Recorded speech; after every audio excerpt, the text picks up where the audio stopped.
Dans l'Antiquité grecque, le dauphin était considéré comme le frère des hommes. C'est d'ailleurs un dauphin qui nous guide aujourd'hui vers le mont Athos, un sommet qui s'élève à l'extrémité d'une des 3 péninsules qui plongent dans la mer Égée, dans la région de Chalchidique.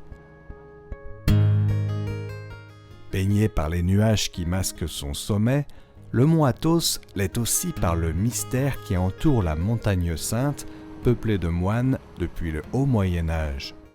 C'est ici qu'ont été fondés les principes architecturaux, les règles de la vie monastique et réalisées de nombreuses merveilles de l'art orthodoxe.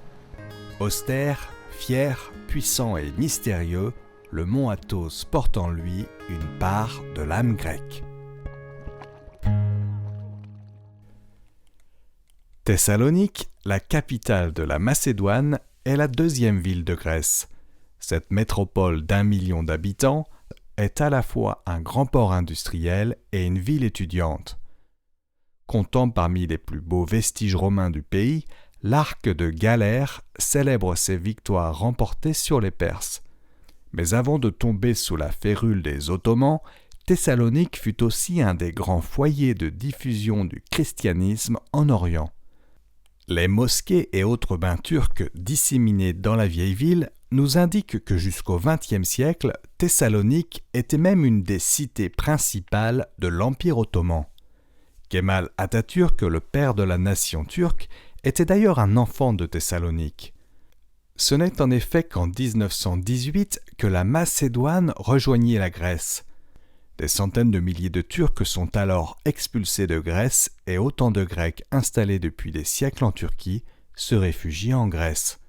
Thessalonique reste une cité authentique et vibrante, regorgeant de terrasses et de restaurants bondés, particulièrement dans le charmant quartier de l'Adadika.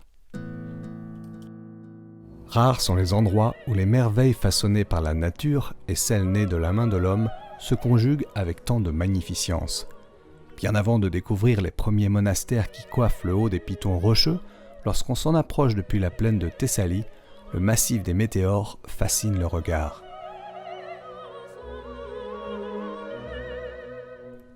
Le retrait de la mer de Thessalie a provoqué l'érosion du massif du Pinde et la formation de ces pics vertigineux criblés de cavités rocheuses. C'est là que se sont installés les premiers ermites au XIe siècle. Plus tard, pour se protéger des invasions, ils y ont construit pas moins de 24 monastères. Jusqu'aux années 20, on y accédait par des échelles de bois ou hissées dans de grands filets manœuvrés par les moines à l'aide d'un treuil. Certains petits monastères, comme celui de Roussanou, devenu couvent au XVe siècle, font réellement corps avec le rocher et émeuvent par leur construction humble et pittoresque à la fois. Destination touristique majeure, Corfou, la plus grande des îles ioniennes, a de tout temps attiré les convoitises des grandes puissances. Contrairement au reste de la Grèce, les Ottomans ne réussiront cependant pas à la soumettre. C'est donc Venise qui régnera le plus longtemps sur l'île et lui donnera une grande partie de son âme. L'italien et la religion catholique y ont été dominants jusqu'au XIXe siècle. Le Liston, une promenade à arcades inspirée semble-t-il de la rue de Rivoli, est le plus beau témoignage architectural de la brève présence française sur l'île au début du XIXe. La présence des Britanniques est plus marquée. C'est eux qui construisirent les principales infrastructures des îles ioniennes. C'est dans les petites ruelles animées de la vieille ville que le charme de Corfou est le plus perceptible. Le soir, en parcourant les ruelles de Corfou, parsemées de petites tavernes servant de succulents mezzés, on réprime difficilement l'envie d'attribuer à Corfou le qualificatif de sérénissime que s'était réservé sa cité-mère.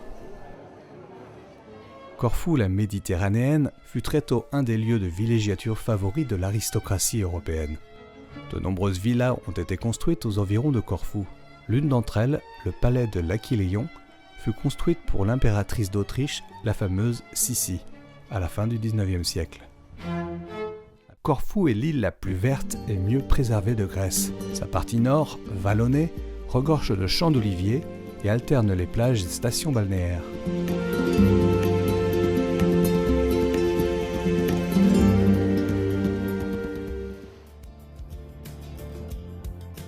Nauplie est une des villes les plus chères au cœur des Grecs et une des plus belles du pays.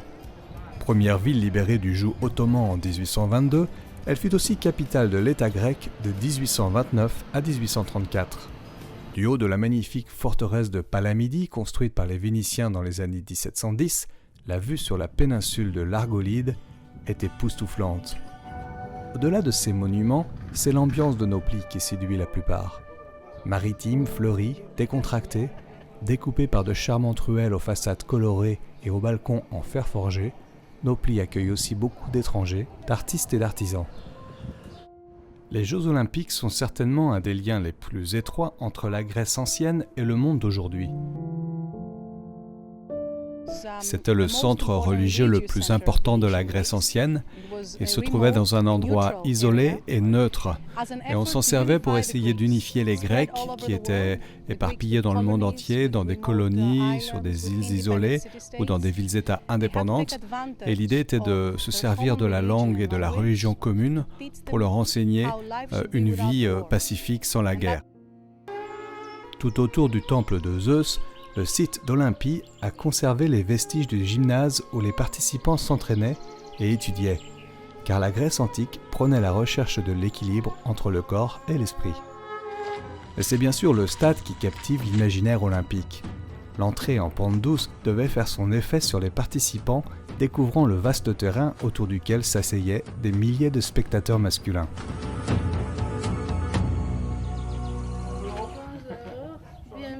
Difficile de finir une journée de labeur ou de tourisme en Grèce sans goûter à l'une des boissons nationales, l'ouzo, un alcool épicé aux aromates, dont l'anis, ou encore au tsipouro, parfois dénommé raki, préparé à base de marc de raisin distillé. Yamas.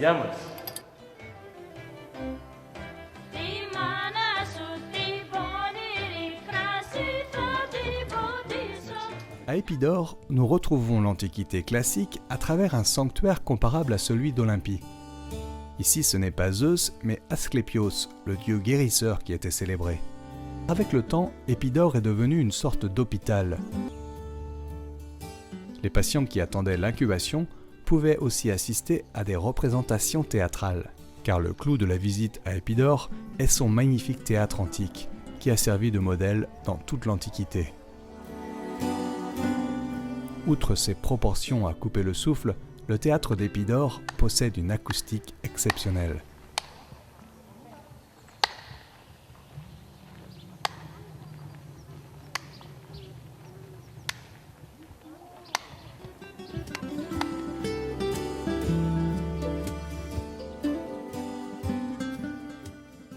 Adossé aux pentes du mont Parnasse, Delphes est le deuxième site le plus visité de Grèce après l'acropole d'Athènes, et le plus beau du point de vue de son environnement. Un site si majestueux qu'on le surnomme le nombril du monde. Il est donc logiquement devenu l'un des sanctuaires les plus importants de la Grèce antique, consacré qui plus est à Apollon, fils de Zeus. C'est ici qu'Apollon prédisait l'avenir et conseillait les politiques sur l'opportunité de telle ou telle guerre ou de tel ou tel voyage. Il était également musicien et inspirait le cœur des muses.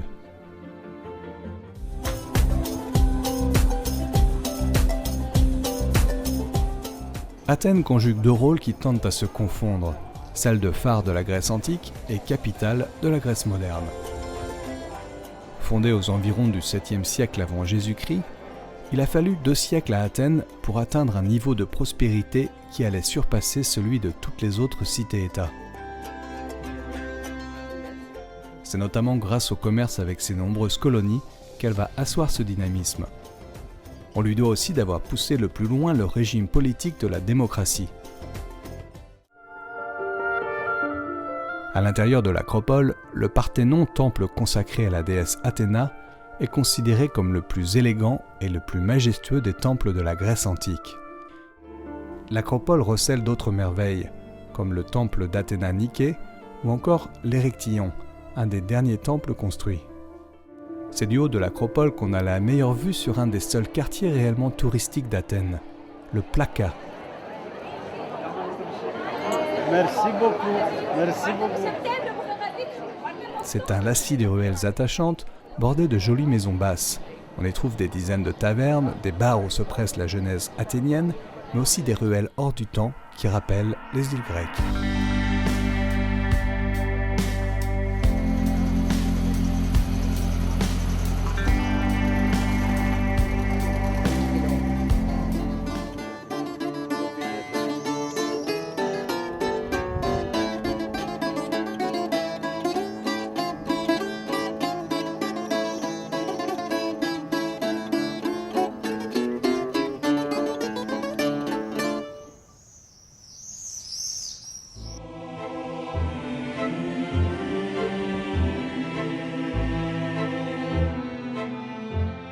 La mer Égée comporte un des plus beaux archipels de la Méditerranée, celui des fameuses Cyclades.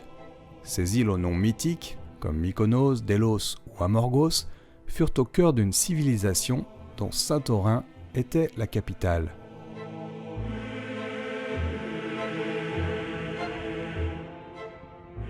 On y vient pour découvrir son fameux volcan, la caldeira, dont l'explosion a projeté des cendres jusqu'en Crète. On séjourne aussi avec délice dans les adorables ports de Oia et Fyra, bâtis à flanc de falaise. À eux seuls, ces deux villages forment une des cartes postales les plus connues de Grèce, celle des villages pentus, des petites églises aux toits bleus, faisant face à une mer turquoise.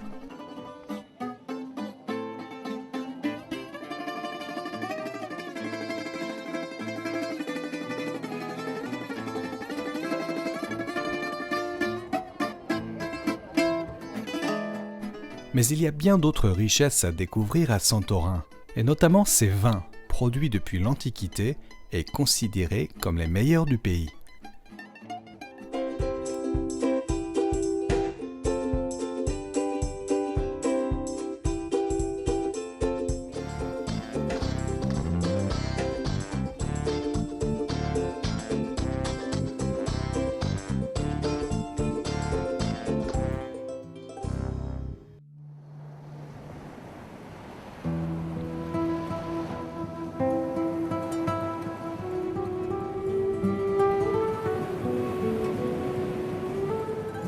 L'île la plus méridionale de Grèce, qui est aussi la plus grande, s'étire sur 260 km de longueur pour 60 km de large. Trop peu de visiteurs prennent semble-t-il le temps de visiter l'île, y compris sa capitale, Héraclion, qui possède quelques monuments vénitiens comme la forteresse, la fontaine des lions ou le magnifique hôtel de ville. Un des sites les plus visités de Crète est bien sûr le palais de Knossos, qui fut un des grands centres de pouvoir de la fascinante civilisation minoenne, considérée comme la plus ancienne d'Europe.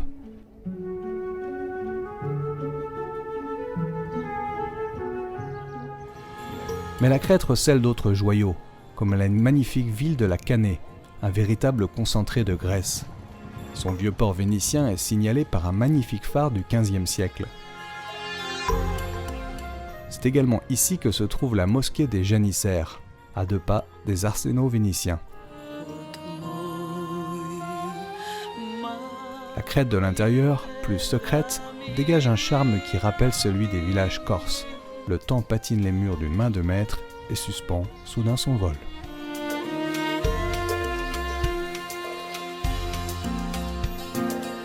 L'île de Rhodes se distingue par sa position, son environnement verdoyant et boisé, mais aussi par une histoire hors du commun, celle des Hospitaliers.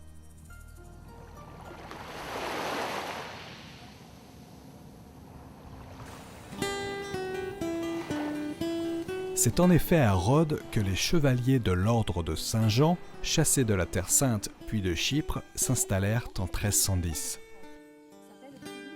L'ordre catholique religieux et militaire qui s'érigeait en rempart contre les Sarrasins s'installa dans l'ancienne cité byzantine de Rhodes. Elle l'entoura de remparts très impressionnants qui en font aujourd'hui encore une des plus grandes places médiévales d'Europe. À quelques pas du quartier des Auberges, l'ambiance prend en revanche un ton très ottoman, avec ses ruelles héritières de l'ancien bazar et le minaret de la mosquée de Soliman le Magnifique campé à l'arrière-plan. La ville de Lindos est une des merveilles découvertes dans ce voyage. Elle est formée de maisons cubiques blanchies à la chaux, aux portes ouvragées, de ruelles serrées où l'on se perd avec délices.